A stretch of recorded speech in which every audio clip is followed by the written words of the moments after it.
អ្នកទាំងអស់គ្នាចង់ទៅរត់តែពេលដល់ថ្ងៃរត់បែរជាធុញហើយអត់ចង់ចេញពីផ្ទះអ្នកទាំងអស់គ្នាដឹងអត់ថាមិនមែនរាល់ថ្ងៃយើងសុទ្ធតែមាន motivation ដើម្បីចេញទៅរត់ទេពេលខ្លះជើងអស់កម្លាំង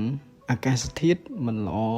ចិត្តមិនចង់រត់ហើយគិតថាថ្ងៃនេះអត់រត់មួយថ្ងៃសិនបានអត់តែពេលមានអារម្មណ៍បែបនេះសាកធ្វើ5ចំណុចនេះ1ប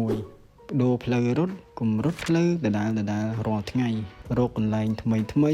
ដើម្បីឲ្យមានអារម្មណ៍ថាដូចជាកំពុង explore 2កុំបង្ខំខ្លួនឯងឲ្យរត់លឿនថ្ងៃណាអស់កម្លាំងសាក slow run ឬ easy run គោលដៅគឺបន្តមិនមែនឈ្នះរៀងរាល់ថ្ងៃទេ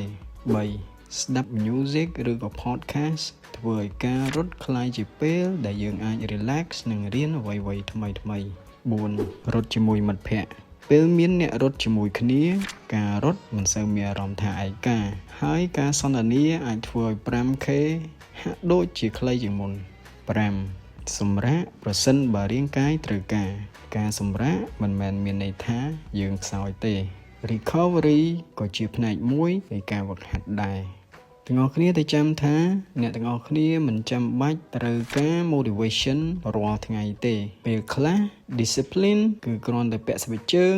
ហើយចេញទៅរត់ទៅថ្ងៃនេះមិនចាំបាច់រត់ឲ្យល្អបំផុតទេគ្រាន់តែចេញទៅរត់បើសិនជាបងប្អូនចូលចិត្តវីដេអូនេះកុំភ្លេចចុច follow និង share ម្នាក់មួយផង